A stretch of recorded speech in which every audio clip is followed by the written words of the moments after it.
Okay, what we're facing here is the opening screen from Adobe After Effects, and what we're going to do is we're going to use this to edit the two files that we recorded of the stairs. We're going to do a special effect of fading out the top layer. We're interested in this project area and particularly the timeline down here. First thing we need to do obviously is to import the files. What we'll do, we'll import them one at a time rather than multiply, because if you import them multiply, they do get linked, and we want to just mess with one file but not with the other. So as you can see, I've taken in the empty stairs and now taken in the Josh walks down the stairs. I put them here in the project area, which is where it's like the bin basically in Premiere. What we need to do is we need to drag them down into the timeline. Well, we'll take Josh walks down the stairs first, because that's the file that we want on top. After Effects only shows the top layer. What I'm going to do is I'm going to call up some properties, namely the opacity. I do this by pressing T. As you can see, an extra little box opens up down here. And what I want to do is I want to start it fading around about a second in. So what I will do is I will click the stopwatch to set that as a keyframe.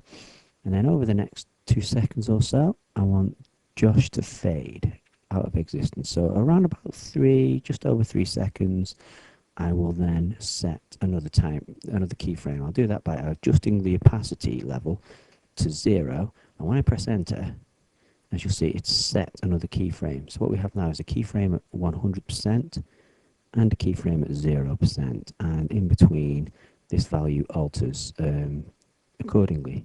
So when we preview it, what we get to see is Josh walks down the stairs and then he starts to disappear. It's either he's not there or he was never there and I'm just remembering it. That's the idea.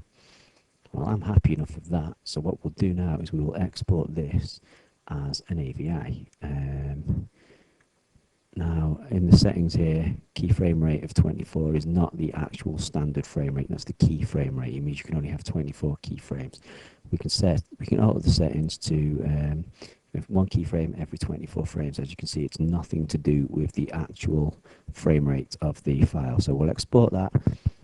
Takes about 30 seconds or so. We'll call it fade downstairs, and it will start exporting. See, this is the part where we just have to sit and wait. This file that I'm making right now is going to be another file that I can take back into Premiere later on.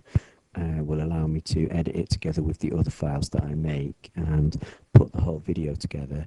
It has an audio file attached at the moment, but I'm going to separate all that later because I'm not going to use the audio that's recorded. I am going to use my own musical track. Okay, now that is done. What we can then do is we can check the file, fade downstairs, and just see how it plays. I suspect it's going to play absolutely fine.